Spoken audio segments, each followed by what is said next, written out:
नमः पार्वते पते हर हर महादेव। नमः पार्वते पते हर हर महादेव। नमः पार्वते पते हर हर महादेव।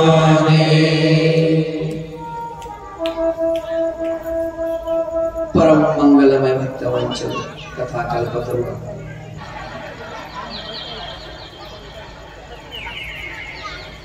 साक्षात श्री भगवान महादेव यांच्या मुखार विद्येतून प्रकट झालेली शिववाणी या सबंध ब्रह्मांडामध्ये ज्यांनी स्वतः दुःख आपलं आत्मसात केलं, जगाचं दुःख आत्मसात केलं, ब्रह्मांडाचं दुःख आत्मसात केलं आणि महादेव म्हणून सगळ्यांना प्रचलित झाले, असे श्री महादेव भगवान आपल्या या श्री क्षेत्र पांढरेश्वर धुळे या नगरीमध्ये, माऊली नगर जुने धुळे या परिसरामध्ये हनुमंतेश्वर महादेव मंदिर या ठिकाणी आम्हा सगळ्यांच्या भक्तांसाठी श्री शिव महापुराण कथा निमित्त भगवंताचा जन्म आगमनाचं झाले। या श्री शिव महापुराण कथेसाठी आज ज्यांची साथ मिळत आहे, फार आजी सोनियाचा जन्म वर्षे असे असणारे आमचे परमश्री बंधू, उत्कृष्ट ऑर्गन आणि गायनी करतात असे आमचे असणारे जगदीश महाराज, ते सुद्धा या ठिकाणी उपस्थित आहेत। तसा ज्यांच्या आक्टोप्याळचा ध्वनी सगळ्यांना ऐकू येते असे असणारे आमचे परमश्री राकेशजी महाराज, ते सुद्धा या ठिकाणी उपस्थित आहेत। ज्यांच्या तबल्याचा धून मंजूळ असा कानाला येतो असे असणारे आमची नितीनजी महाराज ईश्वर, ते सुद्धा या ठिकाणी उपस्थित आहेत। त्यांच्या सोबत असणारे आमचे दादाही उपस्थित आहेत। ज्यांची झाकी तुम्ही आज बघणार आहात असे झाकीवाले ते कीर्तनकार सुद्धा आहेत, पण माझ्या प्रेमापोटी आज ते आले। त्यांचं नाव अजय महाराज नरढाणा, त्यांच्या सोबत अजून एक जण वासुदेव महाराज नरढाणा, हे सुद्धा दोघ जण आले, ज्यांची साऊंड सिस्टीम संबंध महाराष्ट्रामध्ये नावाजलेली आहे आणि कोणत्याही प्रकारचा गर्व नाही त्या दादांना, असे आमचे किरण दादा आणि त्यांची एकविरा साऊंड सिस्टीम आणि तुम्ही संबंध माऊली परिवार भक्तगण। आणि एक तुम्हाला सूचना आहे, माऊली फाउंडेशन चॅनल, माऊली फाउंडेशन किंवा नानासाहेब महाराज सर, हे तुम्ही सर्च केलं तर तुम्हाला ही कथा जशीच्या तशी ऐकायला भेटेल। आमचे बारीक भोवती शूटिंग करतायत पूर्णपणे आणि अशा पद्धतीने आज कथेचा चतुर्थ दिवस आपण पदार्पण करत आहोत। चतुर्थ दिवसामध्ये पदार्पण करण्यापूर्वी ज्या पद्धतीनं एखाद्या ज्ञान यज्ञामध्ये एखादी आहुती टाकावी, समित्या द्यावी आणि तो यज्ञ प्रफुल्लित करावा, तसं आज आपला हा ज्ञान यज्ञ प्रफुल्लित करूया एका भजनानं। सगळ्यांनी भजनाचा तल्लीन व्हा आणि भगवंताला आवाहन करा। हो कैलास के निवासी नमो बार बार हो, आयो शरण तिहारी, आयो शरण तिहारी, तार तार हो कैलास के निवासी नमो बार बार हो, आयो शरण तिहारी, आयो शरण तिहारी, तार तार हो कैलास के निवासी।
दान दे दिया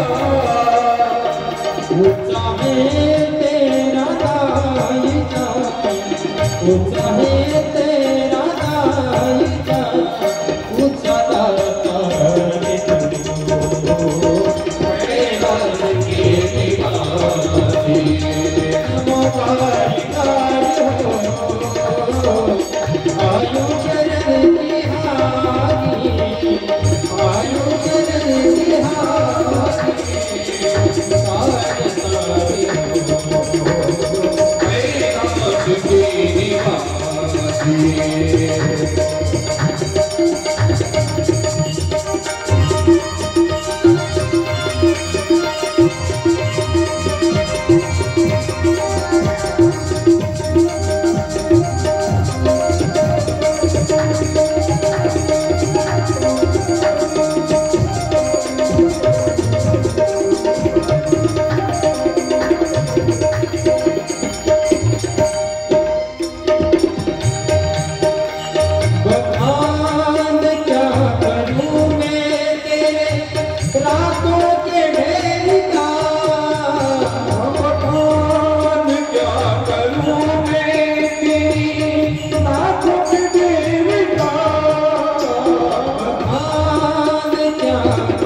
बिहारी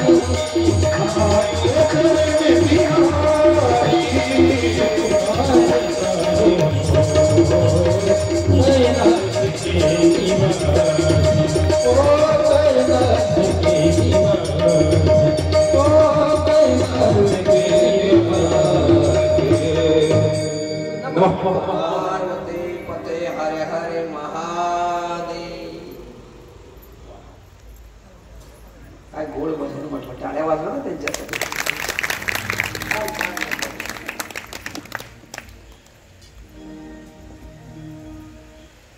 काल आपण माता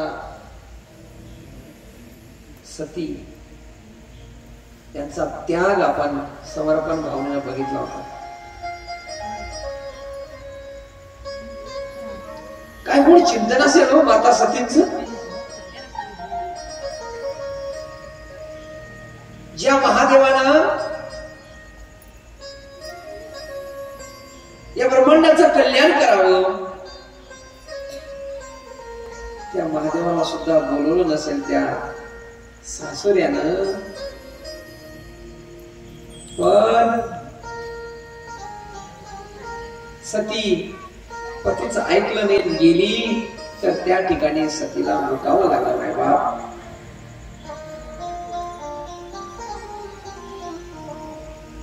फार विमंचनेतून साक्षात माझ्या गगनात चिंतन करतायत, त्या ब्रह्मांडाचे मला चिंतन करतायत.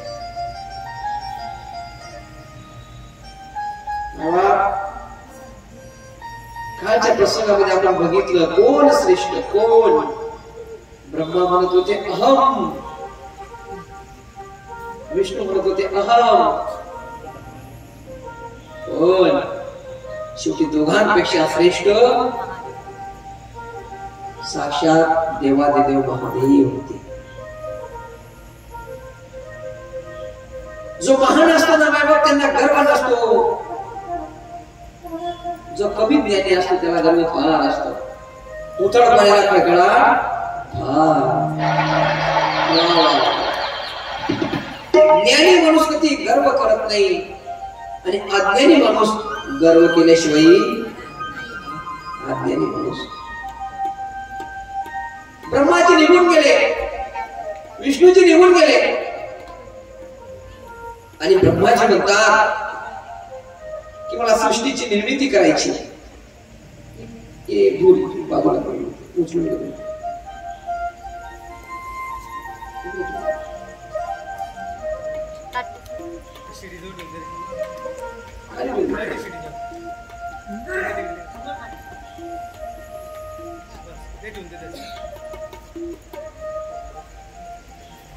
ब्रह्माजी म्हणतात मी सृष्टीची निर्मिती करतो. झाडं निर्माण केले, फुलं निर्माण केले, फळं निर्माण केले, सगळं निर्माण केलं. प्राणी निर्माण केले, सिंह असतील आदी प्राणी सगळे कीटक कुर्म सगळे निर्माण केले. परंतु सृष्टीची निर्मिती मी जेवढी निर्माण करतो तेवढीच होते. त्याच्यानंतर पुढे वाढलं काय करावं? भगवंताला फार मोठा प्रश्न, ब्रह्माला फार मोठा प्रश्न आहे. माय बाबा, ब्रह्म स्त्री आणि पुरुष निर्माण करायचे, पण पुढे सृष्टी वाढायची, पुढे सृष्टी वाढायची नाही. ब्रह्म चिंतित होते.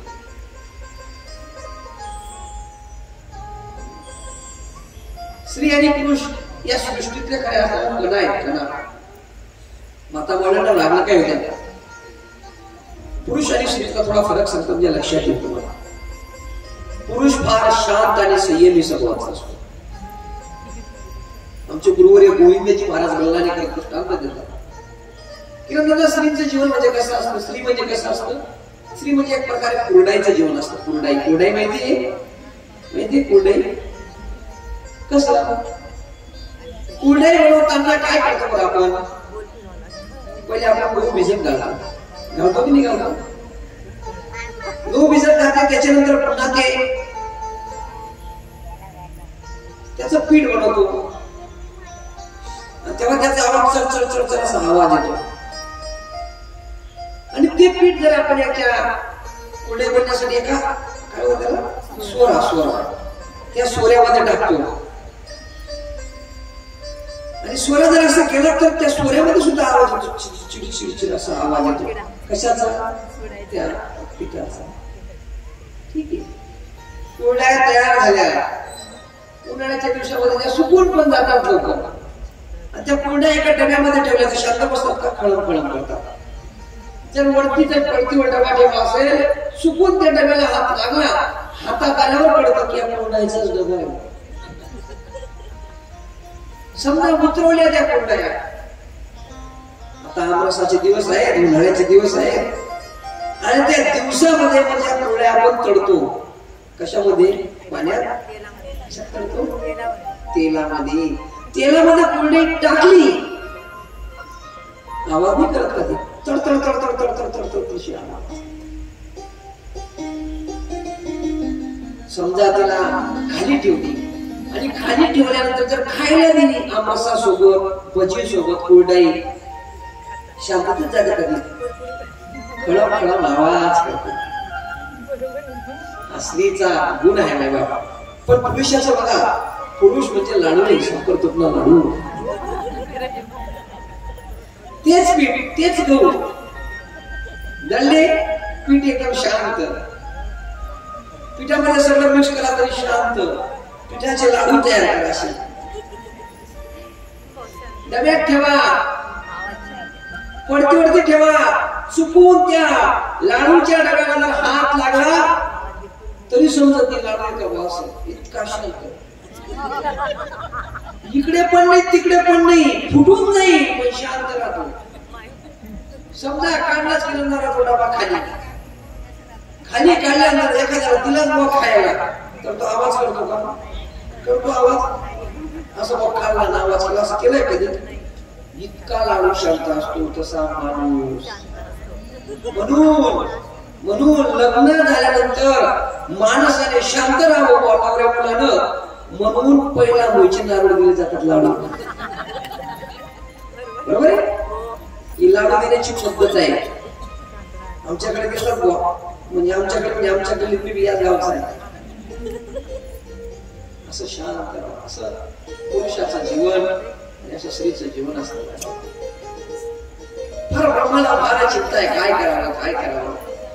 आणि चिंता असंही नाही, चिंतेतूनच खऱ्या अर्थाने चिंतन निर्माण होतं. आज आपण चिंता करतो, पण कशाची? माझ्या मुलाचं कसं होईल, माझ्या बाळाचं कसं होईल, सगळ्यांचं कसं होईल हे चिंता करत असतो, पण स्वतःचा उद्धार कसा होईल याची चिंता करत नाही आपण.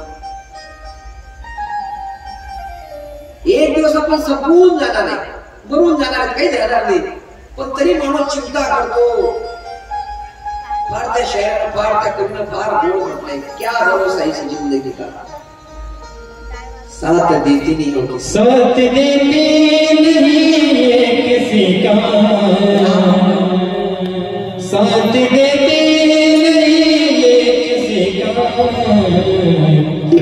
क्या भरोसा है इस जिंदगी का, क्या भरोसा है इस जिंदगी का, क्या भरोसा है इस जिंदगी का, साथ देती नहीं किसी का, साथ देती नहीं किसी का, क्या भरोसा है इस जिंदगी का, क्या भरोसा है इस जिंदगी का.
क्या भरोसा है इस जिंदगी का.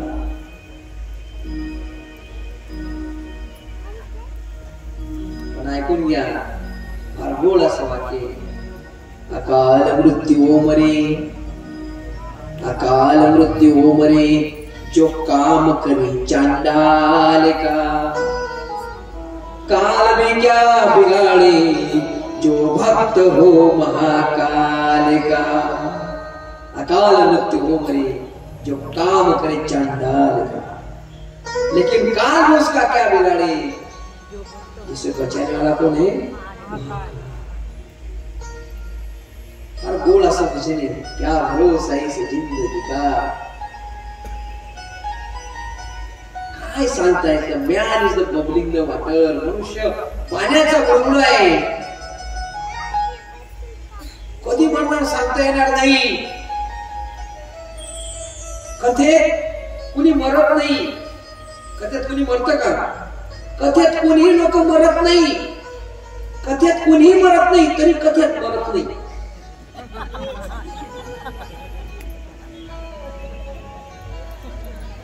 क्या भरोसा इस जिंदगी.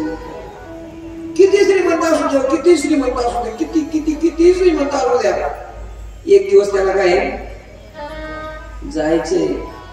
टाटा गेला, बिर्ला गेला, सिकंदर गेला, सगळे गेले. तुम्ही आम्ही काय राहणार आहे? सगळ्यांना जावं लागणार आहे. अवतारांना सुद्धा जावं लागलं. अवतार ज्यांनी घेतला त्यांनाही जावं लागलं. तर अवतारच्याचा काय भरोसा नाही बाबा. काय भरोसा आहे? फार गोड ज्या वेळेस मृत्यू होतो माणसाला. ऐका, प्रत्येकाचा मृत्यू आहे. प्रत्येक जण मरणार आहे. मनापासून ऐका, हृदयस्थ होऊन ऐका. काय असतं मरण? काय असतं? माणूस जगताना सुद्धा 3 गोष्टीची अपेक्षा करतो, मरताना सुद्धा 3 गोष्टीची अपेक्षा करतो. अन्न, मान, धन, 3 गोष्टी माणसाला पाहिजे. कोणत्या कोणत्या? अन्न. सगळीची धावपळ चालू आहे फक्त पोटासाठी चालली. दुसरी धावपळ मान, मला मान पाहिजे. आणि तिसरी काय? धन. याच्यासाठीच आपण जगतोय. सांगा ना, याच्या व्यतिरिक्त कोण जगतो? पण जगताना तर असावं, पण मरताना सुद्धा हीच गोष्ट लक्षात ठेवतात. माणूस मेला, कथेत नाही बरं का, घरी मेला. मेल्यानंतर पहिली गोष्ट दिली जाते त्याला, मान दिला जातो. मान. समजा एखादा माणूस रात्री मेला, फोन आला 8 वाजेला, दादा आमच्याकडे असं असं झालं, उद्या त्याची अंत्ययात्रा आहे. उद्या सकाळी 8 वाजेला अंत्ययात्रा आहे. तर उद्या सकाळी 8 वाजेला अंत्ययात्रा आहे. तर अंत्ययात्रेला वाटे लावणारे जे लोक असतात ते बिना अंघोळीचे येतात, साधे कपडे घालून येतात, जुने कपडे घालून येतात. कारण का? आपण मरणदारामध्ये जातोय, मेलेल्या अंत्ययात्रेसाठी जातोय. साधे कपडे घालून येतात. पण जो मरतो ना त्याला किती मान असतो. त्याला नवे कपडे आणतात. कसे कपडे? नवे. बोडवण म्हणतात त्याला, बोडवण. असे नवे नवे कपडे आणतात. एवढंच नाही, त्याला आंघोळीला गरम पाणी ठेवतात. कोणतं पाणी? गरम पाणी. एवढंच नाही, त्याला खाली कॉटवर खुर्ची सगळं त्याला बसवतात. किती मेल्यानंतर सुद्धा मान पाहिजे. एवढंच नाही, त्याला डोली सजवतात. समजा बाबा दूर स्मशानभूमी असेल तर त्याला रथावर बसवतात आणि आपण पायी पायी गाडी. किती मान. जर मूल लागत असेल तर त्याला छत्री धरतात. काय धरतात? छत्री. मेलेल्याला कधी आयुष्यभर तुळशी माळा घालेली त्यांनी. आणि त्याच्या तोंडात काय देतात? तुळशीचे पत्ते देतात. अरे ज्याने नयास पडलेत आयुष्यभर, ज्याला हळाशाही माहित नाही, त्याला तुळशीचे पत्ते तोंडात कोपतात. इतका मान. आणि अन्न किती? अन्न त्याला शिदा दिला जातो. गहू असेल, त्याचं पीठ असेल, डाळीचं पीठ असेल, सगळं त्याच्या इथं बांधलं जातात. आणि धन किती? धन किती दिलं जातं? 500-500च्या नोटा त्याच्या गाडीला लावल्या जातात. तिरडीला 500-500च्या नोटाचा हार त्याच्या गळ्यामध्ये घालतात का? 500ची नोट पहिले 2000ची चालू होती. 2,000च्या नोटा टाकतात का त्याच्या गळ्यात? 500-500ची टाकतात का? जर तुमच्याकडे कोण मरत असेल, त्याला जर 500-500 रुपयाच्या जर नोटा टाकत असल्या ना गळ्यामध्ये, तर आम्ही रिकामे घ्यायला येऊ. किती श्रीमंत राहू द्या. श्रीमान नरेंद्रजी भाई मोदी पंतप्रधानानं 1000ची बंदी केली नोट. 2000ची आता बंद झाली, येत नाही. सगळ्या नोटा बंद करतील, पण ठोकळा बंदी होणार नाही. कारण की तो ठोकळा अशा मेलेल्याच्या कपाळाला लागणार. म्हणून 1 रुपया किती श्रीमंत असू द्या, तो रुपया कुठे लावला जातो? कपाळाला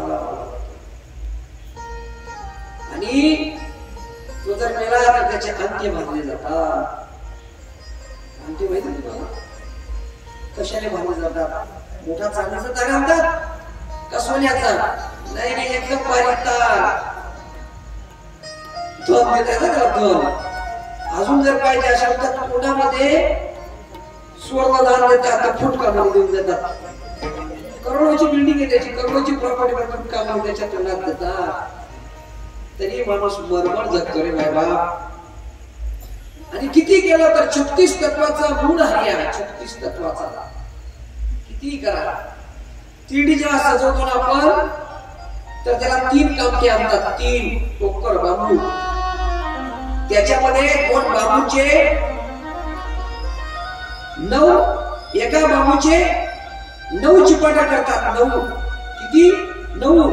आणि 2 बांबू असे आडवे ठेवतात. ते 9 बांबू 2 बांबूला बांधले जातात. आणि त्या पद्धतीनं बघा आणले होते कामटे 3 पैकी एकाचे 9 केले. 9 आणि 2 आजूबाजूला टाकले की जाईल 9 2 11 की जाईल. बोला ना 11. आणि त्याच्यानंतर त्या कामट्या एकमेकांमध्ये लावल्या जातात. मग तिथं अशी खुली तयार होते. हे चिन्ह कुठं राहतं? असं चिन्ह कुठं राहतं? डीपीवर चिन्ह असतं. ऐका, डीपीवरचं चिन्ह फार मोठं आहे. कधी कधी ते चिन्ह असं असतं ज्याला वाचता येत नाही त्याच्यासाठी असं असतं. तिथं 3 भाषा चिन्ह असतात. डेंजरस, धोका, बरोबर आहे. डेंजरस, धोका आणि असं चिन्ह सुद्धा असतं. आणि ज्याला वाटतं बा हात लावून बघू ती केवढी दिसते असं चिन्ह अशा 18 आड्या तिथे पडतात. 18 11 किती? 18 आणि 11 29. त्याच्यानंतर 3 काड्या उडू देतात, एकमेकांमध्ये फसतात आणि त्यांच्यावर काय ठेवतात? मडकं ते ठेवतात. आणि 4 खांदेकरी. 29 आणि 3 किती झाले? 32. 32 आणि 4 खांदेकरी किती झाले? 36. आणि ती तिरडी कुठे जाते? स्मशान भूमीमध्ये जाते. हे त्याचं नाही सांगत आहे माय बाप, हे आपणच सांगतोय आपण. ती जेव्हा जाते तेव्हा ते खांदेकरी थकतात म्हणून विसावा दिला जातो. पुढचे खांदेकरी मागे, मागच्या खांदेकरी पुढे जातात आणि पुन्हा ती तिरडी स्मशान भूमीमध्ये पोहोचली आहे माय बाप. आणि स्मशान भूमीमध्ये आल्यानंतर त्या प्रेताला अग्नी कुणी देत नाही माय बाप. अग्नी आपलेच लोक देतात भाऊकीतले. त्या स्मशान भूमीमध्ये फार गोड वाक्य लिहिलं होतं.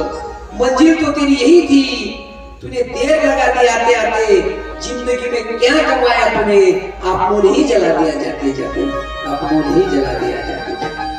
शेवटी मरावं लागणार आहे प्रत्येकाला. पण मरण्याआधी सावध व्हायचे. काय व्हायचे? सावध. कोणी जन्माला आला त्याला मरावं लागणार. सिकंदर किती श्रीमंत होता. सिकंदर जगज्जेता होता. त्याला भारत जिंकता आला नाही. पण मरताना त्यांनी सांगितलं होतं जेव्हा मी मरेल ना, त्याच्या सैन्याला सांगितलं एका बाजूला फक्त माझा लावा जावा आणि एका बाजूला काय फक्त माझा पैसा ठेवा. याद रख सिकंदर के हौसले तो हाली थे, जब गया था जिंदगी से 2 हाथ खाली थे. दोन्ही हात त्याचे खाली होते. मरताना माणूस काहीच घेऊ शकत नाही. पण जन्माला येऊन माणसानं असं काम केलं पाहिजे. नर करने करे सो नर का नारायण बन जाए. असं जन्माला आल्यानंतर असं जीवन जगलं पाहिजे की उपरवाल्याने विचारलं पाहिजे बोल तुला काय पाहिजे. असं जीवन माणसाने जगावं. पण तसं जीवन जगण्यासाठी माणसाने कथा, कीर्तन आणि भगवंताचं नामस्मरण करावं. तसेच माझ्या ब्रह्माजी नामस्मरण करतायत. ब्रह्माजी विचार करतायत सृष्टीची निर्मिती कशी करायची. सृष्टीमध्ये प्रत्येक प्राणी जन्माला येतो पण तसाच राहतो, पुढे वाढत नाही. मी जर एखादी गोष्ट निर्माण केली तर तेवढीच राहते, त्याच्यापेक्षा ती पुढे जात नाही. मी नदी निर्माण केली, नदी तेवढीच राहते. समुद्र निर्माण केला, समुद्र तेवढाच राहतो.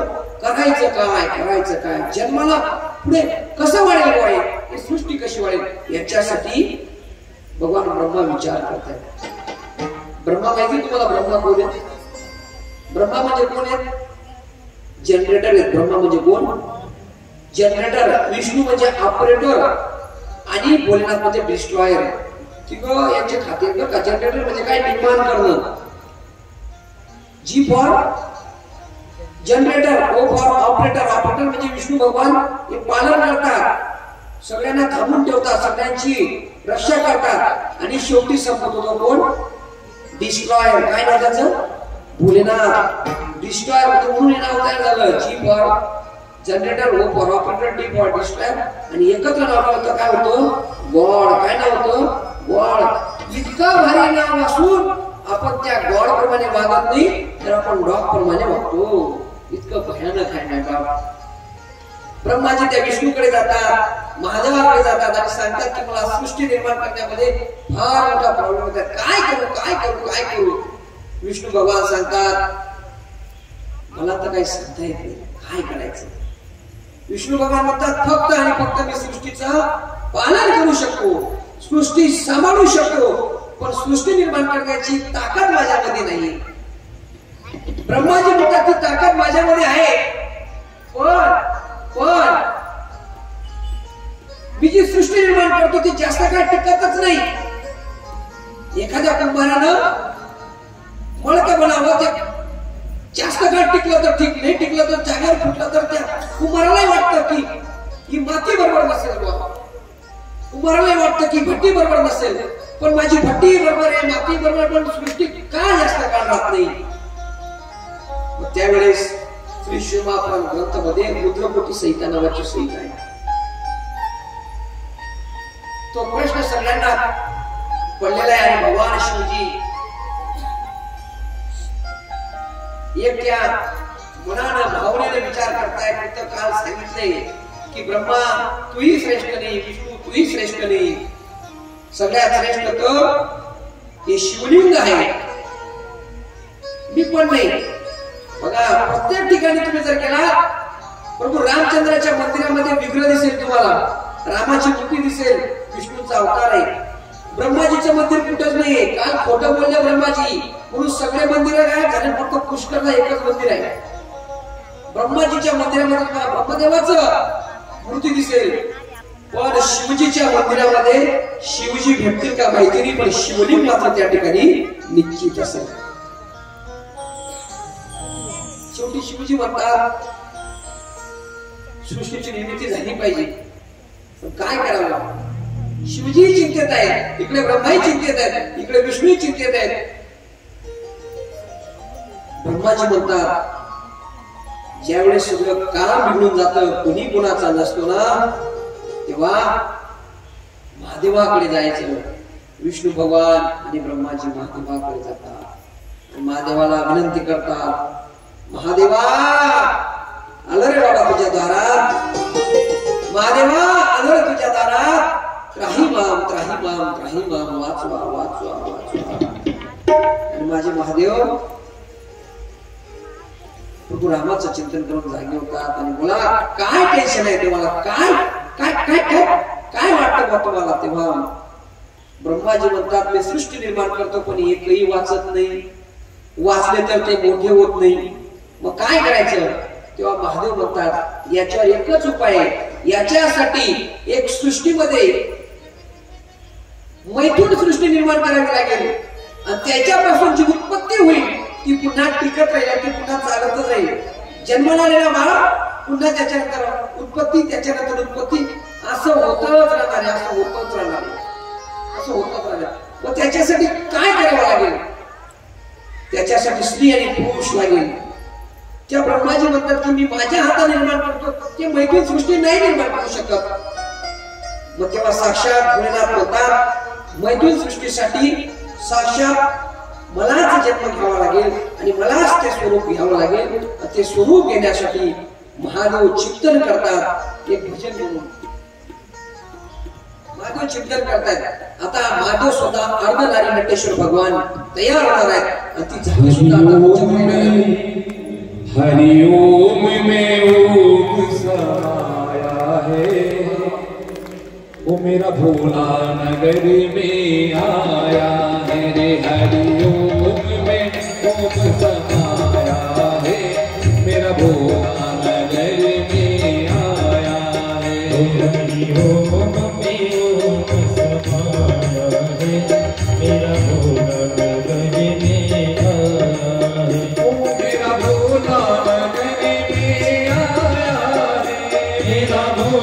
नगरी में आया रे, मेरा भोला नगरी में आया रे, मेरा भोला नगरी में आया रे। हरिओम में हरिओम से ओम समाया है, मेरा भोला नगरी में आया रे।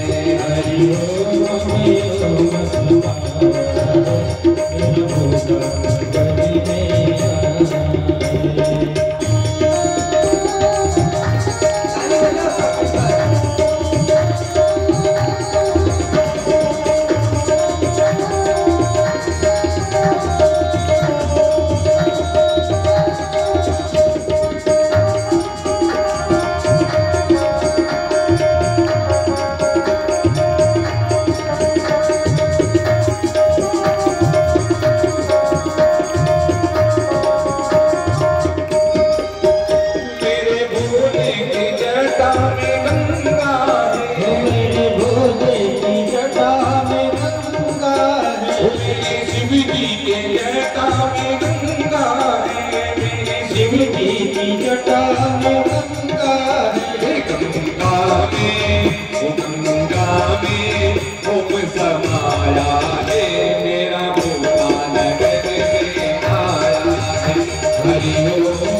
महादेव म्हणतात ब्रह्माजीला काय टेन्शन घेऊ सगळा टेन्शन एकच उपाय कोणता?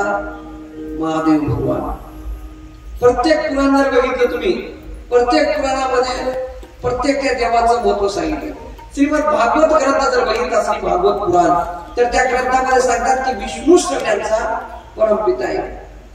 ब्रह्मपुराण बघितलं तर ब्रह्मपुराणामध्ये सांगतात की ब्रह्मच सगळ्यांचा जगतपिता आहे. पण श्री शिवमहापुराण जेव्हा आपण ऐकतो, श्रवण करतो, तर त्याच्यामध्ये कोण सांगतं? श्री शिवही सगळ्यांचा पिता आहे, शिवच जगत पिता आहे. हे सगळं चिंतन चालू असताना साक्षात शिवजी स्वतःला आत्मसात करतात, स्वतः प्रभू रामचंद्राचे भजन करतात. राम राम राम राम इतकं भजन करतात, स्वतःला इतकं त्या भगवंताच्या तल्लीन होऊन साक्षात बोलणार म्हणतात की मला सुद्धा असं स्वरूप धारण करायचे की स्त्री आणि पुरुष मी एकत्रच असला पाहिजे, असं स्वतः भगवान शिवजी म्हणतात. मला आता एकत्र व्हायचंय, एका शरीरातून दोन रूप मला निर्माण करायचे. बघा साधी गोष्ट आहे ना, माणसालाही मन असतं आणि स्त्रीलाही मन असतं. माणसालाही काय असतं? मन. आणि स्त्रीला काय असतं? मन. माणसाच्या आपण असं म्हणतो माणसाचं काय ते मन, माणसाचं काय ते मन, आणि स्त्रीला काय ते मन का ती मन म्हणतात, काय म्हणतो आपण ते मन. माणसालाही बुद्धी असते, स्त्रीलाही बुद्धी असते. स्त्रीला बुद्धी असतो, आपण काय म्हणतो तिला बुद्धी आहे की काय बुद्धी आहे. आणि पुरुषाला काय म्हणतो? त्याला बुद्ध आहे, त्याला काय म्हणतो? बुद्धी आहे. काही अंश स्त्रीच्या पुरुषांमध्ये, काही पुरुषांचे अंश स्त्रीमध्ये आहे, म्हणून दोघं एकत्र स्वरूप आहे. संसाराचा सुद्धा गाडा चालत असताना एक फक्त स्त्री जर चालवत असेल आणि पुरुषाला काही किंमत नसेल तर त्या घराला काही घरपण नसतं. आणि पुरुषच गाडा चालवत असेल आणि स्त्रीची जर साथ नसेल तर त्या घराला सुद्धा काही किंमत नसते. स्त्री आणि पुरुष दोघं समान असले पाहिजे. म्हणून भारतीय संविधानामध्ये स्त्री पुरुष समानता हे मूल्य आपल्याला दिले पाहिजे. स्त्री आणि पुरुष काय समान आहे. आज भरपूर लोक आहेत ज्याला मुलगा होणे ना तर डॉक्टरकडे चेक करतात नाही बाबा ती भावनगर याची जीवत आहे बरी ती भावनगरची आधी म्हणजे हात फुगायची तो पुरवायची ती काय दिसत नाही. आता भरपूर लोक आहेत मुलगा जन्माला यावा म्हणून मुलीचा गर्भ पाडून टाकतात आणि मुलीला सुद्धा जन्म येऊ देत नाही. असे भरपूर लोक आहेत. प्रत्येकाला वाटतं माझ्या पोटी पण जन्माला पाहिजे मुलगा मला लागला दिवा. मुली नाही जन्माला घालत. मुली जन्माला घातली का नकोशी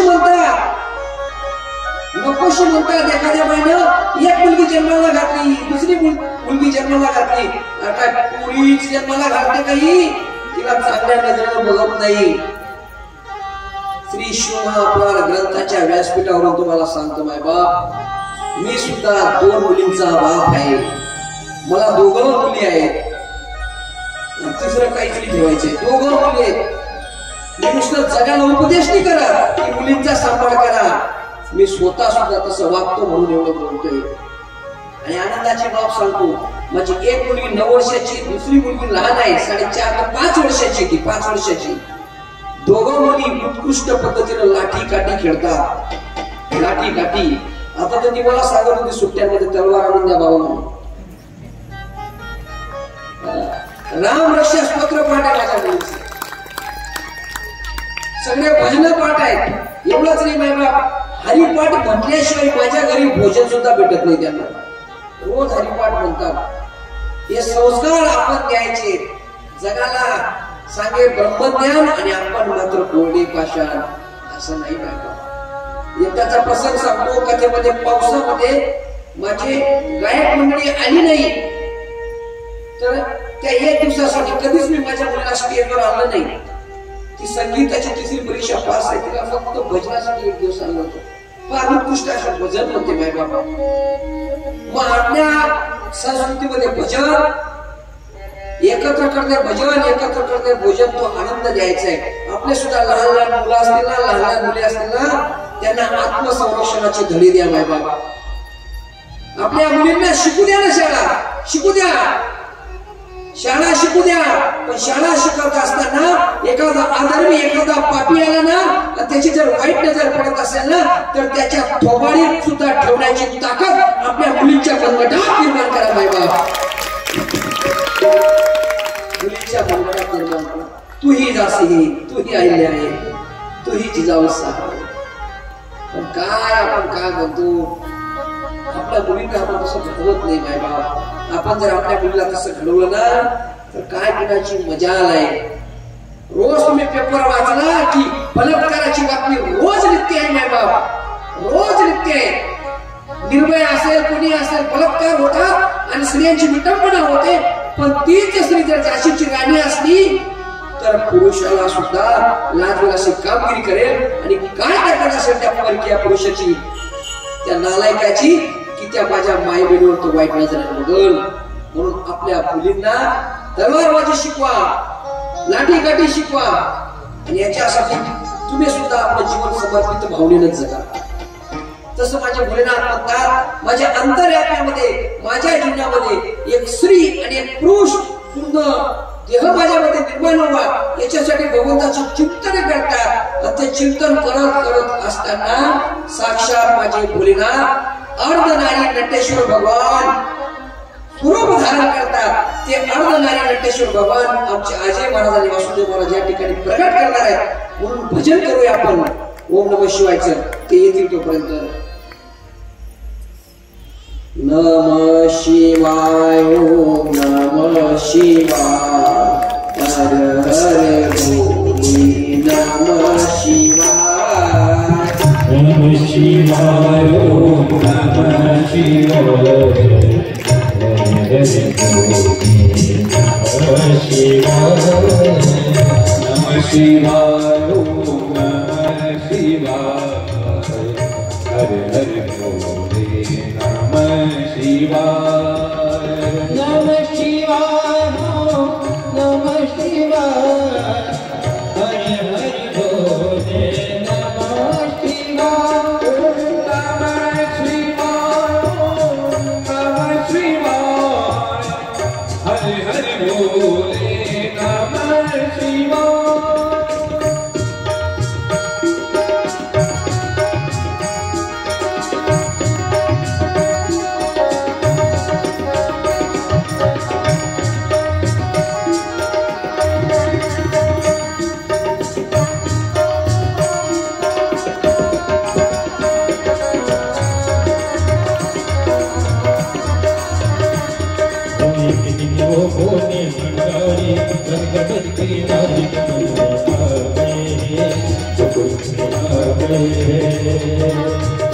वो भोले भंडारी कनकर की रजनारी गोकुल में आ गए हैं, गोकुल में आ गए हैं.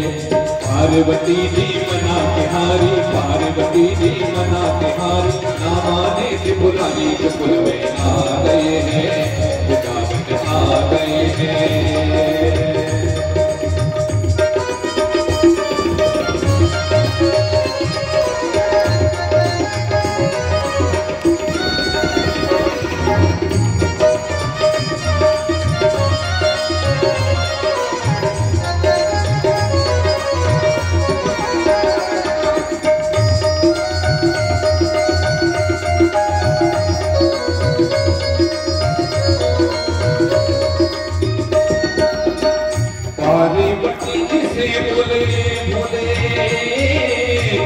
मैं भी चलूंगा तेरे संग में, तेरे संग में. पार्वती से मैं भी चलूंगा तेरे संग में, तेरे संग में.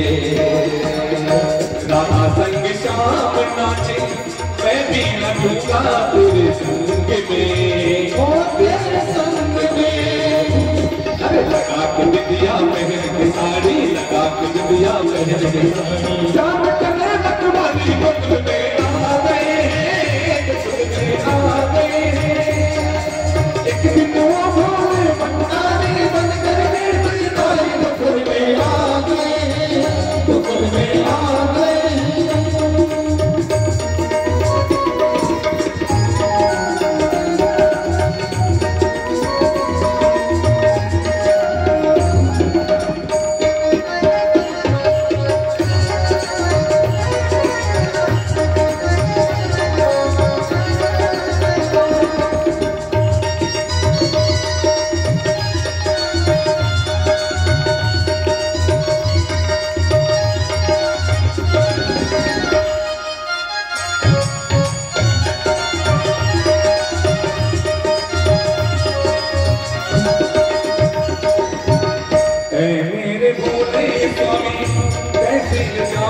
श्याम के सिवा दूसरा पूछना संग में, हाँ संग में। हंसी करेगी ब्रज की नारी, हंसी करेगी ब्रज की नारी। मानो बात हमारी गोकुल में आ गए हैं, गोकुल में आ गए हैं। एक दिन वो बनकर ब्रज की नारी गोकुल में आ गए हैं।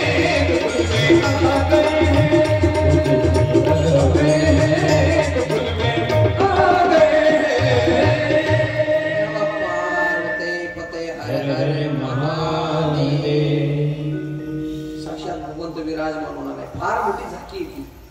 एकाच स्त्रीला पुरुष आणि स्त्री बनवायचे, एका स्त्रीला, एका नारीला। नारी को निंदा नहीं, नारी रतन की खान। नारी को निंदा नहीं, नारी रतन की खान। जिस खान से पैदा हुए राम कृष्ण हनुमान। आरे झकी आरे भजन के साथ उनका स्वागत करो, तालियां बजाओ जोर के साथ। वाह वाह, आइए बाहर। नमः शिवाय, ओम नमः शिवाय, हरे हरे नमः शिवाय, नमः शिवाय, नमः शिवाय, हरे हरे हरे नमः शिवाय, नमः शिवाय, नमः शिवाय, हरे हरे बोले नमः शिवाय।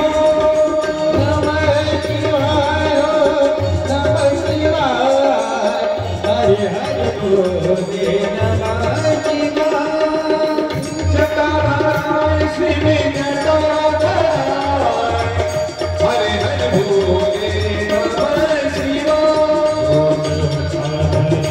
शिव जटाधारी, हरे हरे बोले नमः शिवाय। जटाधारी शिव जटाधारी,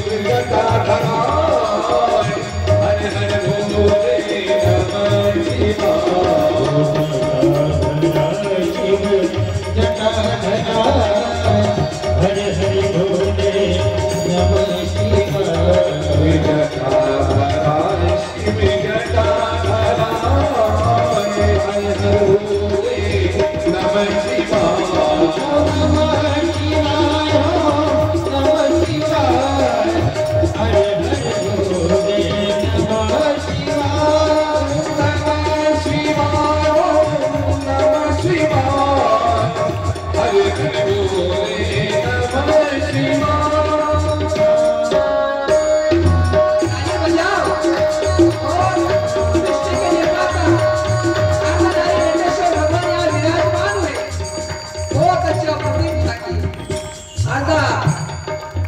भगवान भोले और आधा माता सती की, माता उमा की झाका, माता पार्वती, अर्धनारी नटेश्वर भगवान अपने हनुमंत महाशिव, हनुमंत महादेव मंदिर मावली नगर जुनिया धुले इसमें उपस्थित हुए।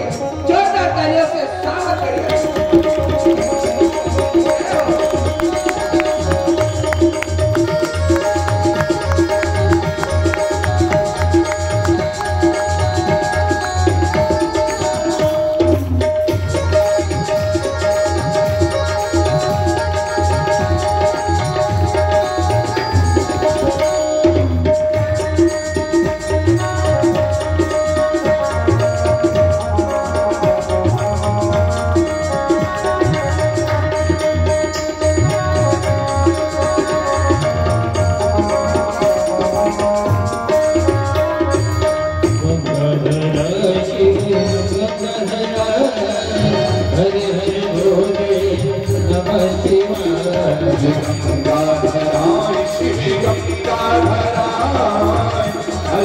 भोले नमः शिवाय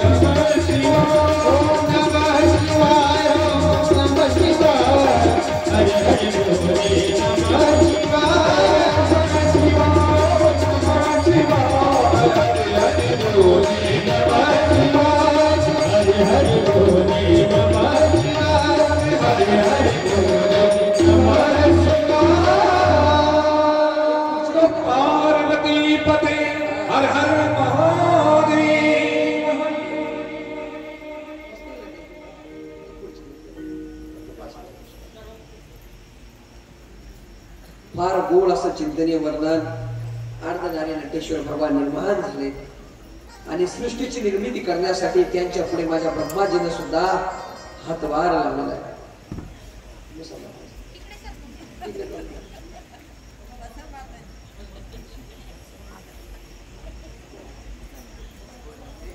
फार असं गोड झाली. मायबाप जीवनामध्ये काय आनंद मिळतो, त्यांच्या मागच्या जन्माचं पुण्य असेल की त्यांना एकाच पात्रामध्ये दोघं पात्र अनुभवायला मिळालं. काय काय असू शकतो जीवनामध्ये, काय कमवलं आपण, काय कमवलं. माझी पहिली श्री शिव महापुराण कथा झाली होती. बिर्ला एवढं या सिमेंट कंपनीमध्ये मॅनेजर होते पुण्याचे आणि त्यांचं लग्न नेमकं बिकट परिस्थितीमध्ये लागलं होतं. चट म्हणण्यावर चट शादी, त्याचं ते लग्नच बाकी होतं. मग सहज ते माझे मित्र होते आणि आम्ही सहज बसलो किरणला आणि विचार केला की नवीन आता 10 वर्ष झाली आपल्याला नवीन लग्न लावून आपण जसं ते कार्यक्रम बनवतो ना 10 वर्षानंतर 25 वर्षानंतर, त्यांना म्हटलं जर असं लावलं तर लोकांना ते वेगळं वाटेल, मग त्याच्यासाठी काहीतरी आपण करावं. मग त्यांनी मला 5 महिन्यापासूनच सांगून दिलं की आपल्याला श्री शिव महापुराण कथा करायची, त्याच्यात आपण लग्न लावायचे. श्री शिव महापुराण कथा तयारी केली आणि 5 महिन्यानंतर 26 जानेवारीच्या दिवशी ती कथा समाप्तीला होती.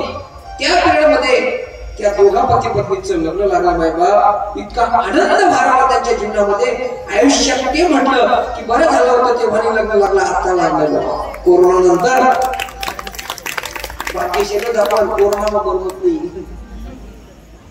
कोरोना नंतर आपण जिवंत आहोत. बघा आम्ही काय सांगतो, कथेत बी सांगतो, मागच्या कथेत सांगितले 3 बटासुरा येतच, 3 बटासुरा येतात. कोणाला कमजोर समजायला, कुणालाच कमजोर समजायचं नाही. आपण म्हणतो त्या काय तो काय करणार असं म्हणायचं नाही. कोरोनामध्ये कित्येक लोक मरण पावले त्या सरकारी हॉस्पिटलमध्ये. अहो जी बायको म्हणायची ना, तिला जर विचारायचं ना भाऊ मी जर मेलो तर तुझं कसं होईल, ती म्हणायची मला तुम्हाला माझी काळजी नाही, तिला कोणच नाही. तो पण म्हणायचा तुझ्या जेवढा जीव आहे तेवढा कोणाचाच नाही. पण जेव्हा कोरोना पॉझिटिव्ह यायचा तेव्हा दुरून ताट टाकून द्यायची. एवढंच नाही दादा, ते मेले ना कोरोनामध्ये, त्यांना अंत्ययात्रेला सुद्धा घरचे परिवार नाही गेले. डॉक्टर लोकांनी दफनविधी केलाय त्यांचा, डॉक्टर लोकांनी त्यांना जाळले. त्या आपल्या गोळीवाड टेकडीजवळ असणाऱ्या त्या हॉस्पिटल, सरकारी हॉस्पिटल, त्या ठिकाणी सगळ्यांना दफनविधी केलाय कोरोनामध्ये. त्यांना कोणी जात यात्रेला नव्हतं मायबा, पण सांगितलं जाताना 3 बटासुरा येतच. त्यासना सुद्धा दिना काय दिवस आले त्यांचे. अहो जर आपल्या एखाद्या घरामध्ये जर मरण पावलं तर त्याचा विधी करतो आपण, त्याचा अस्थि विसर्जन करतो, त्याचं कलशदान करतो, त्याच्यासाठी अन्नदान करतो, त्याच्यासाठी पितळ ठेवतो, सगळ्या गोष्टी करतो. पण जे कोरोनामध्ये त्या हॉस्पिटलच्या बाजूला त्यांचा दफनविधी झाला, त्यांचं काहीच शांती झाली नव्हती. पण योगायोग माझे महादेव काय कृपा करतात, माझे भोलेनाथ काय कृपा करतात. ऐका, ज्या वेळेस पुणे शहरामध्ये प्रदीपजी मिश्रा यांची कथा होणार आहे, यांच्यासाठी त्यांना बोलवण्यात आलं, तेव्हा या धुळे शहरामध्ये असंख्य जागा होती. पण काय देवाने बुद्धी दिली, त्या महादेवाने बुद्धी दिली, महादेव स्वतः प्रकट झाले आणि त्या सरकारी हॉस्पिटलच्या जवळ जिथं प्रेत गाडले गेले त्या ठिकाणी श्री शिव महापुराण कथा प्रदीपजी मिश्रा आंतरराष्ट्रीय कथा वाचक यांच्या मुखार भेटून झाले. फक्त वेळ आणि वाच असं करायचं. म्हणून खऱ्या अर्थानं महादेव भगवान म्हणतात किंवा आता सृष्टीची निर्मिती करायची आणि सृष्टी निर्माण होईल. फार आनंदाने जीवन, सगळ्याकडे आनंदी आनंद झाला, आनंदी आनंदाकडे इकडे तिकडे चोहीकडे फार आनंद झाला, सगळ्यांना आनंद झाला. वा वा वा वा वा. ब्रह्माजी म्हणतात अशी सृष्टी मी कधी बघितली नाही, विष्णूजी म्हणतात अशी सृष्टी मी कधी बघितली नाही, आणि भोलेनाथ सुद्धा म्हणतात अशी सृष्टी मी बघितली नाही.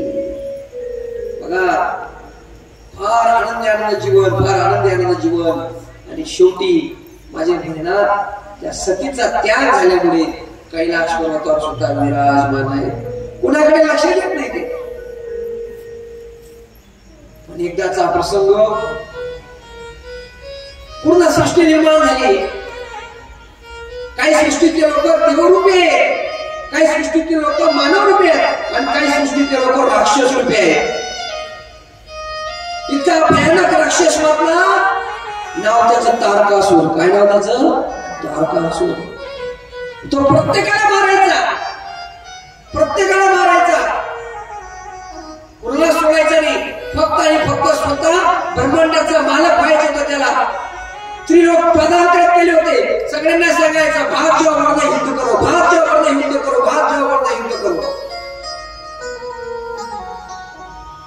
त्याला वरदान भेटलं होतं. त्याला वरदान असं होतं की त्याचा मृत्यू फक्त महादेवाच्या पोराकडून होणार होता. कोणाच्याकडून? महादेवाच्या मुलाकडून. सगळे देवता म्हणायचे महादेवाने पोरगा होईल आणि तो तारका सुद्धा मरेल. पण महादेवाचं लग्नच झालेलं नाही, कारण की सतीचा त्याग झालेला आहे. आणि महादेव म्हणतात आता लग्न करायचं नाही. महादेव शांततेत बसले. आता महादेवाची तपश्चर्या भंग कोण करेल? प्रश्न पडलाय महादेवाची तपश्चर्या भंग. नाही नाही नाही, आपण महादेवाकडे जाऊ. या आमची पहिली कथा ज्यांनी ठेवली होती बोताण्यामध्ये, आमचे छोटे मासोळे सर आणि आमचे विश्वनाथ पाटील सर. छोटे मासोळे सर भाजप या पक्षाचे तालुका अध्यक्ष आहेत सध्या ग्रामीण मध्ये, आणि विश्वनाथ पाटील ग्रामपंचायत सदस्य श्री क्षेत्र प्रति पंढरपूर बोताने. टाळ्या वाजवा त्यांच्यासाठी. प्रत्येक वर्षी कथा ठेवतात मायबाप दोघं बांधव. बोताण्यामध्ये पहिले श्री शिवमहापुराण कथा झाली, नंतर रामचरितमानस ही कथा त्यांनी ठेवली होती. आणि आता या वर्षी श्रीमद भागवत कथेचे आयोजन त्या ठिकाणी होणार आहे दिवाळीच्या वेळेस.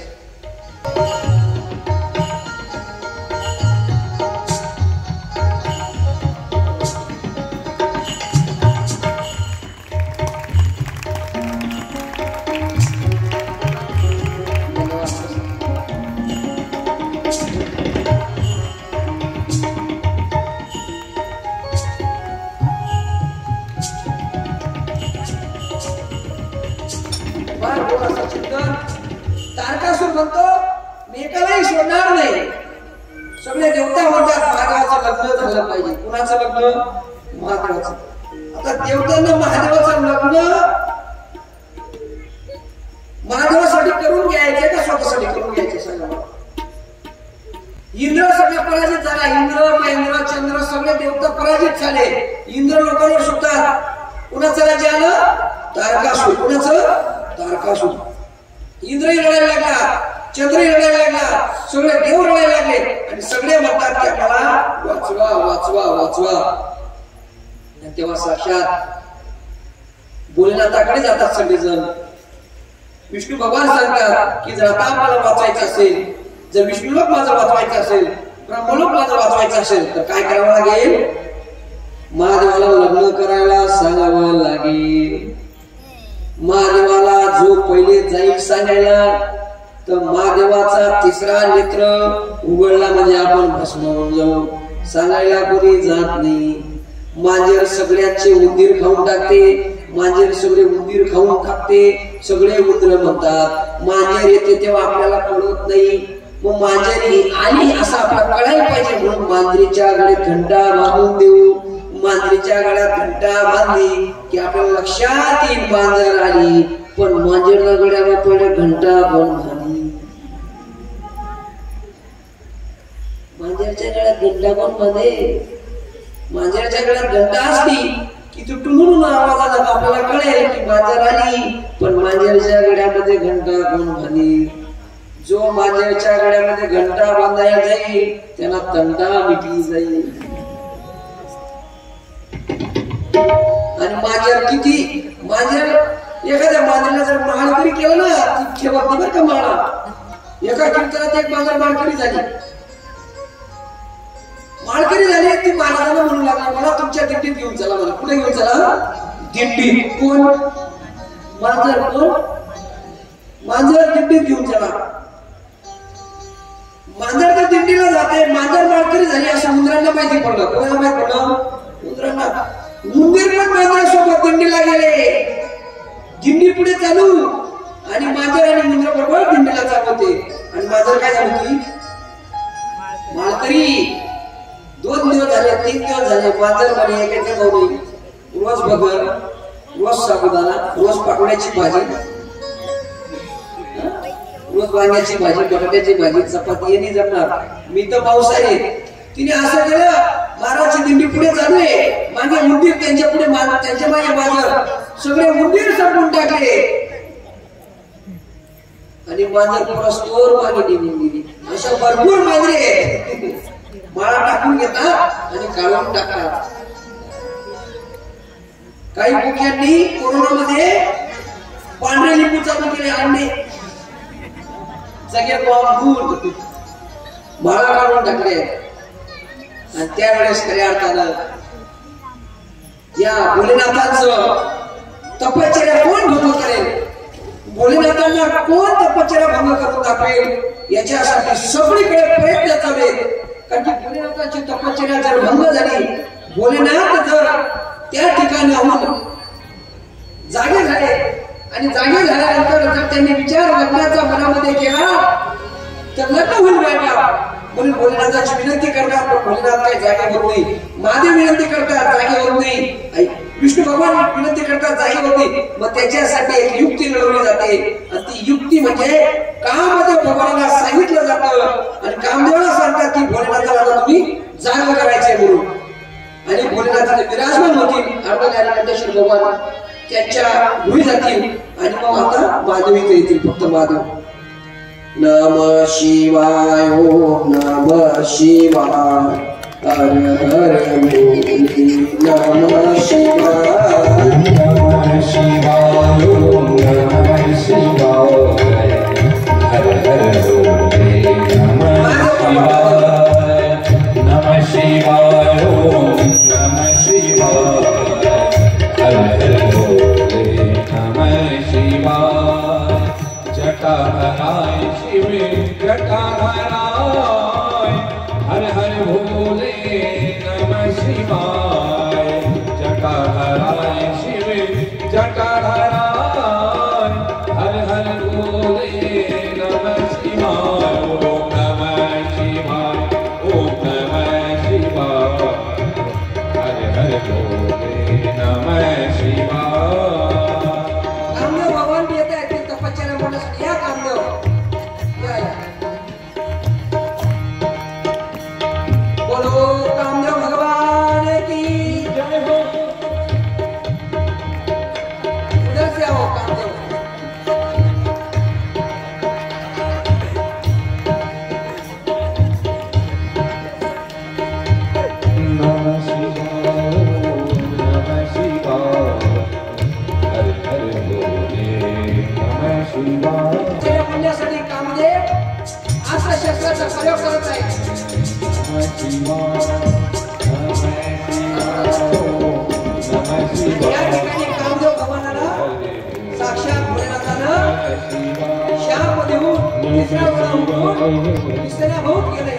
बोलो भोलेनाथ भगवान की. बोलो कामदेव भगवान की. ताली बजाकर स्वागत करो.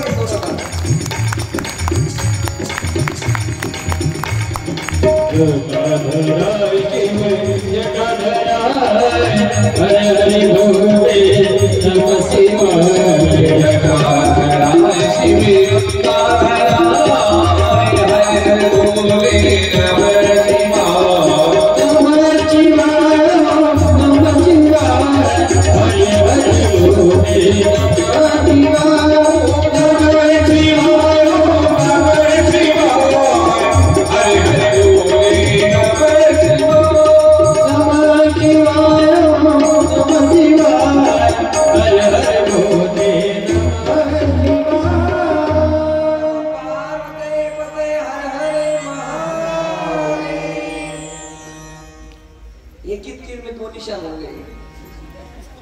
एकाच बाजूला दोन फार गोड असं नियोजन. त्या कामदेवला संध्या म्हणजे 7 वाजेपासून ड्रेस चोळून देतो आम्ही. पूर्ण कथेमध्ये फिरत राहतो. म्हणजे किती आनंद आहे त्याला. कधी स्टेजवर जाईल बुवा त्याला सांगतो मी शांत बस. नाही आले आले ते दोघं जण मला म्हणतात महाराज आजपर्यंत पात्र आहे. त्यांना सांगतो उपेड कथा तर उद्या. तर बोलण्यात जागे होतात. बोलण्यात म्हणतात काय काम आहे. त्या बोलण्यात म्हणतात महादेव म्हणतात अरे तुम्ही फार स्वार्थी आहेत रे. विष्णू बाबा सांगतात देवा लग्न करून घ्या. लग्न कसं आहे मित्र जर राहिले 3 मित्र ते म्हणतात माझं लग्न झालंय बरं आहे भाऊ. दुसरा म्हणतो माझं लग्न झालं बरं आहे भाऊ पण आमचा मित्र लगीन व्हायला पाहिजे. महादेव म्हणतात नाही नाही मला माहिती आहे तुमचं लग्न तुम्ही किती फसले ते मला माहिती. ज्या दिवशी घोड्यावर बसले ना त्या दिवशी सगळे नाड संपले तुमचे. ज्या दिवशी घोड्यावर बसलो ऐकून ठेवा. वा वा वा. ज्या दिवशी बसले ना तर सगळे नाड संपले आपले. काय नवरदेवाची कृपा आहे बाय बाप. काय नवरदेवाची कृपा आहे. महादेवाच्या मंदिरामध्ये शिवंती येते किरणदारा बुट्या सकट तिथे जातो. तिथं बुट्या घालतो महादेवाची आई. हनुमंताच्या मंदिरात तिथं बुट्या घालतो डायरेक्ट. हनुमान म्हणस बापरे बाप नाही बुटे सिप म्हणा मंदिर मा पण याद राख बेट्या जदाई मरशी ना तदाई 20 गंमत काढला सोड. महादेवाच्या मंदिराकडनंच जाशील तू. ज्या दिवशी लग्न होईल त्या दिवशी आम्ही आनंद मानू असं विष्णू म्हणतात ब्रह्मा म्हणतात. महादेव म्हणून लग्नच करावं. पहिल्या लग्न म्हणजे हॉस्पिटल जायची. आता लगीन नाव पडस तरी काटा फुटस माझ्याकडे. काय कमी होतं माझ्यात सगळं होतं तरी माझी बायको माझी ऐकली नाही ना. माझी बायको ऐकलीच नाही माझी. मी पुन्हा सांगतो एकीनं नवऱ्याचं ऐकलं नाही म्हणून सती जावं लागलं आणि एकीचं नवऱ्यानं ऐकलं नाही म्हणून रामाच्या हातून मरावं लागलं. मंदोदरी दिसायला फार सुंदर होती बरं का मंदोदरी. एखाद्या बाईला वाटतं ना मी फार सुंदर आहे असं ब्युटी पार्लर मध्ये जाऊन तिने फक्त मंदोदरीचं चरित्र वाचा. मंदोदरी सारखी श्रीमंत या जगात कोणीच नव्हती दिसायला. इतकी रूपवान होती पण तरी तो रावण्या नालायकाला मंदोदरी सोडून दुसरी बायको आवडत होती. फार गोड प्रसंग आहे. ज्यावेळेस सीतामातेला अशोक वाटिकेमध्ये आणलं जातं तेव्हा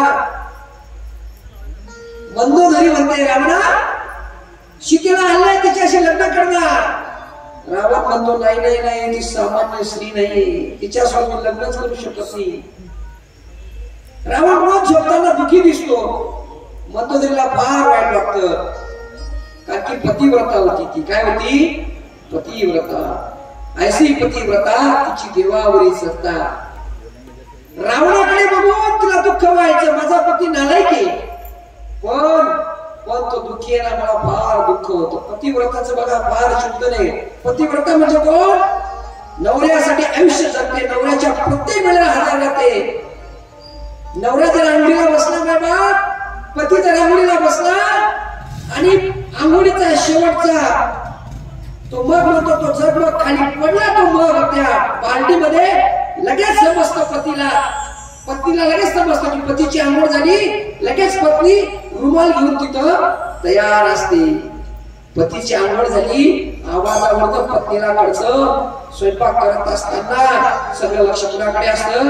पतीकडे. तिला म्हणतात पतिव्रता. जरा आंघोळ करस मी, बादल्या संपी घ्या, जग संपी घ्या, मंगळ समजी घ्या. टावेल टावेल टावेल टावेल टावेल कितलाही पोवला तरी शेवटी आवाज येतो, तुला का हात पुढे घ्या. आई पतिव्रता. आई काय पतिव्रता. ती काय पतिव्रता. मंदोदरी पतिव्रता होती. मंदोदरी सांगते, रावणा जर सीतेला तुला जर मिळवायचे असेल तर सीतेच्या समोर जाऊन तू रामाचं रूप धारण कर. कोणाचं रूप धारण कर? प्रभू रामचंद्राचं. तू रामचंद्राचं रूप धारण केलं ना, तुम्ही जर रामचंद्र प्रभूचं रूप धारण केलं, तुम्ही मायावी आहे. तुम्ही राम प्रभूचं जर रूप धारण केलं तर साक्षात सीता तुमची होईल. प्रभू रामचंद्राचं रूप धारण करण्यासाठी जेव्हा मंदोदरी रावणाला सांगते, रावण म्हणतो मी सगळ्या रूप धारण करू शकतो. मी जेव्हा रामप्रभूचं रूप धारण करतो, रामप्रभूचं रूप जेव्हा धारण करतो, तेव्हा सगळ्या बाया मला माता समान दिसतात. मग सीताला काय नाही म्हणू मी?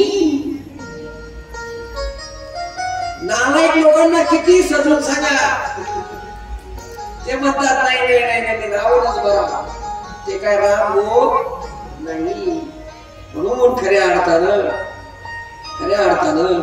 राम प्रभू जर रूप त्याला धारण करता येत नाही, केलं रावणानं, तर सीतेसमोर जाता येत नाही. सीतेसमोर रावण तसाच जातो आणि सीतेला सांगतो, ए सीते चल माझ्याशी लग्न कर.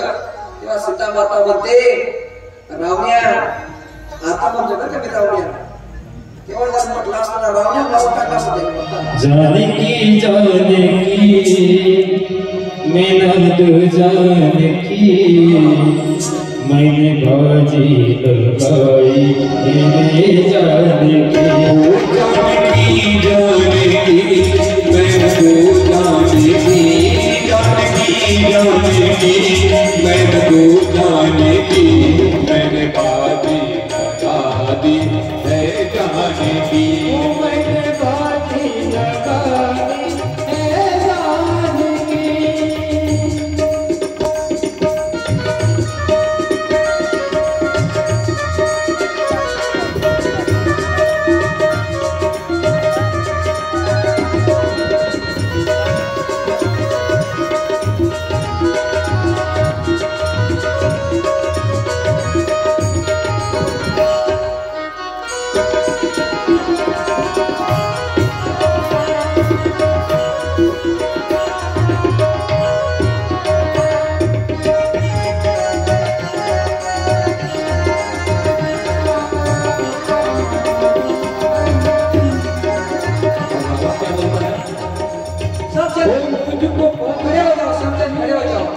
सगळ्यांनी उभं राहायचे.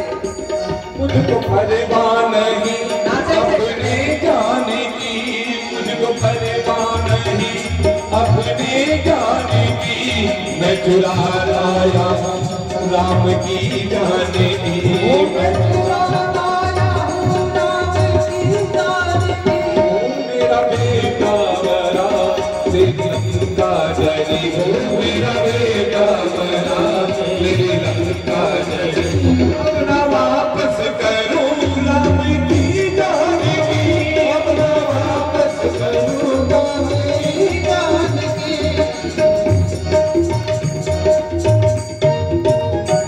रावण त्या सीता मातेजवळ जातो, सीतेला सांगतो माझी होऊन जा. तेव्हा सीता फक्त एक भूमीतला असणारा, पृथ्वीवरचा असणारा एक तिनका घेते, एक गवतची काडी घेते. रावण्या फक्त याला तर हात लावून बघ, तू मरून जाशील. तेव्हा रावण म्हणतो मी त्या काडीला सुद्धा हात लावू शकत नाही, कारण की तू पतिव्रत आहे. का हात लावला नाही? पृथ्वी जानकीची आई आहे.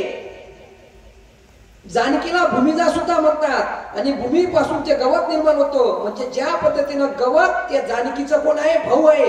आणि माझा भाऊ म्हणजे तीन काय पहिले माझ्या भावाशी युद्ध कर मग माझ्या जवळ ये म्हणून रावण त्या सीतेला हात सुद्धा लावू शकत नाही तिच्या मनाविरुद्ध सीता त्याच्या जवळ होती तरी रावण तिला हात लावू शकत नाही असे रावण तेव्हा होते आताचे नालायक रावण आहे तिची इच्छा नसेल तरी तिला मारण्यासाठी धावतात तिच्यावर बलात्कार करतात घर घर में रावण बैठे इतने राम मैं कहा से लावून आता भजन होईल सगळ्यांनी जागेवर नाचायचंय मायबाप माझ्या भगवंतासाठी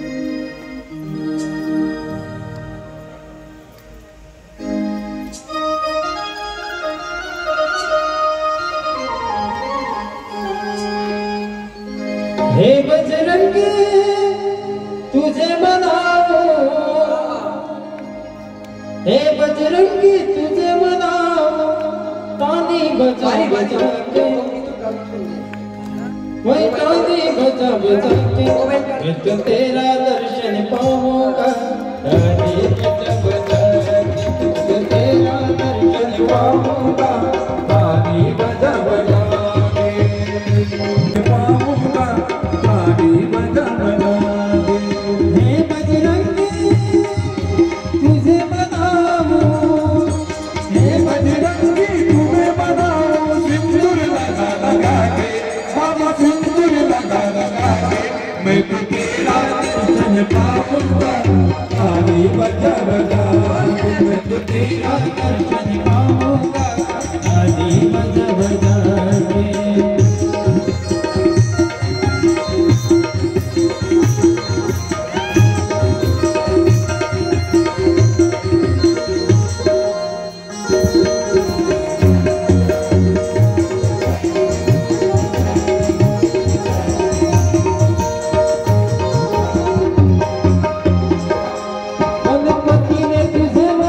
तो तेरा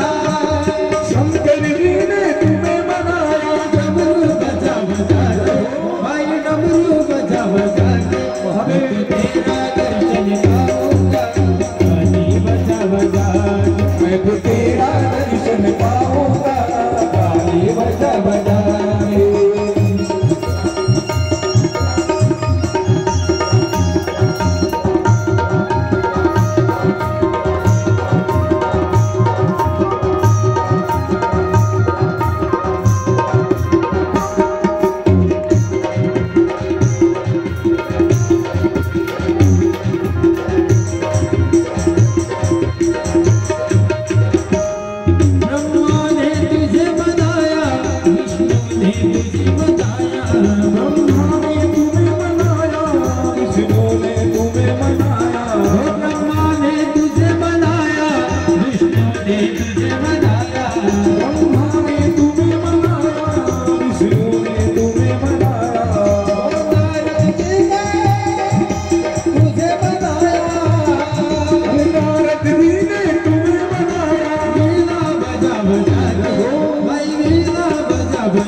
महादेवाची तपश्चर्या भंग केली जाते कोण करतं तपश्चर्या भंग कोण कोण कोण कामदेव आणि विष्णू सांगतात ब्रह्माजी सांगतात काय कर लग्न कर लग्न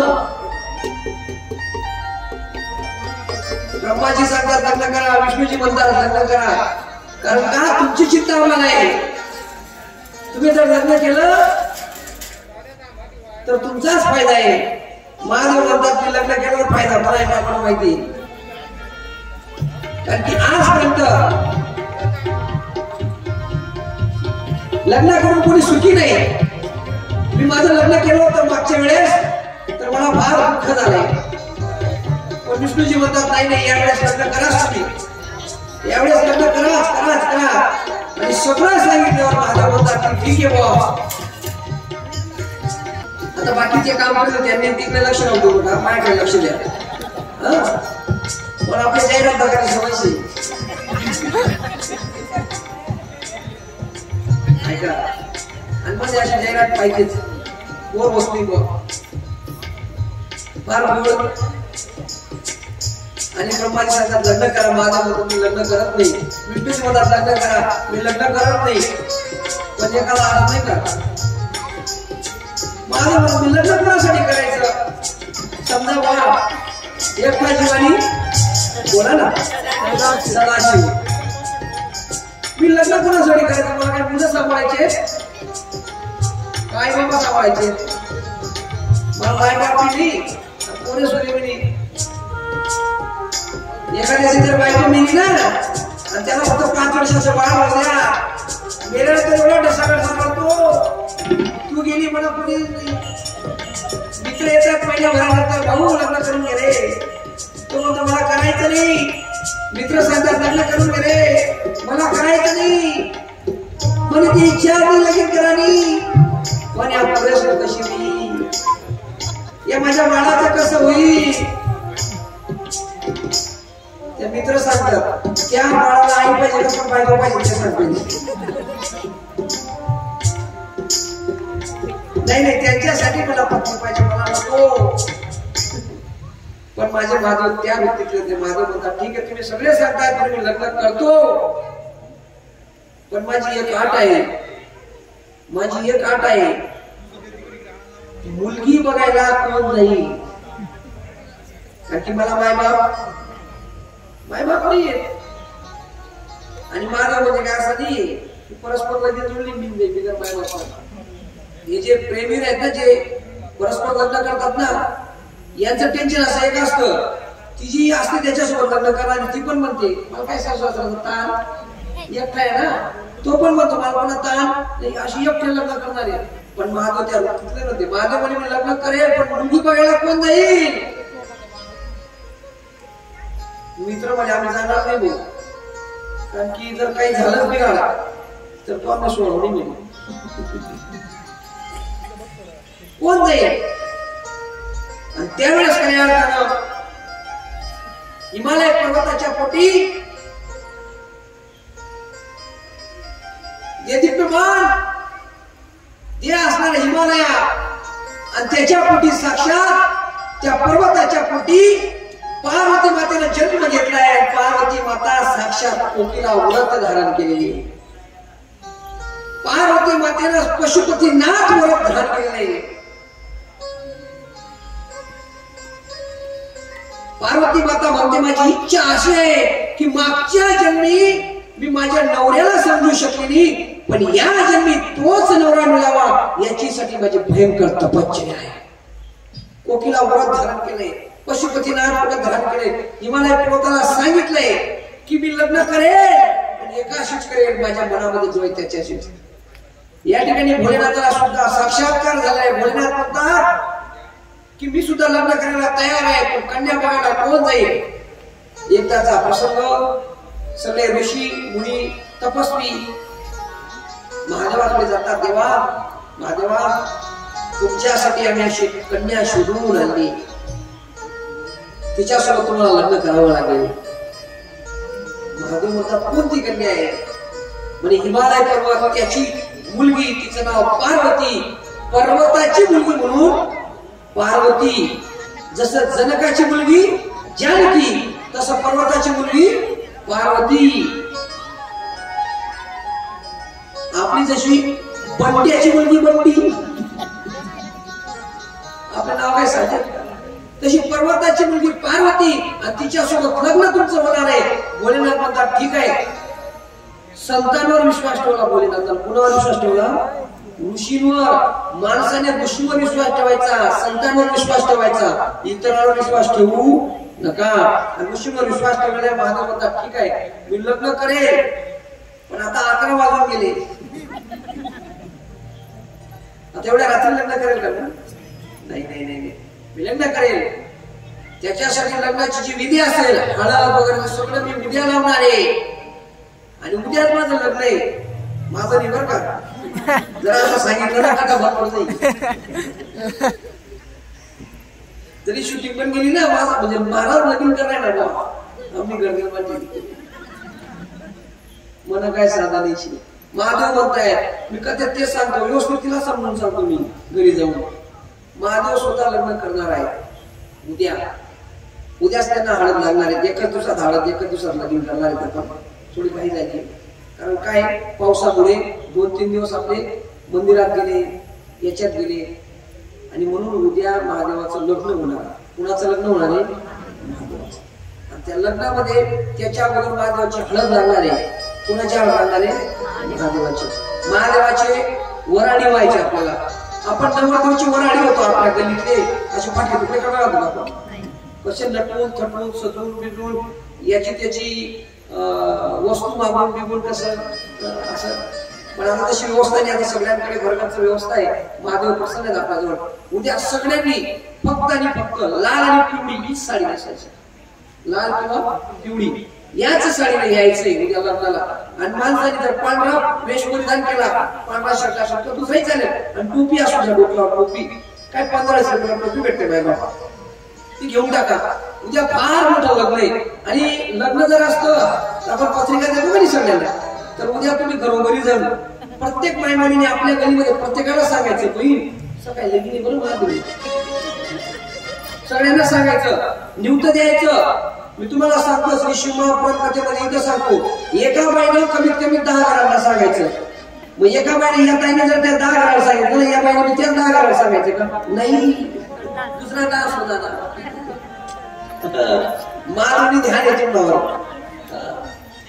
प्रत्येकाने समजा या गलीतले घर संपून गेले 10 घर, तर दुसऱ्या गलीत जायचं आणि सांगायचं, ताई आमच्या हनुमंतेश्वर महादेव मंदिर या ठिकाणी कथा आहे, म्हणून तुम्ही त्या कथेला आज लग्नाला या असं आमंत्रण द्या, प्रत्येकाने द्या.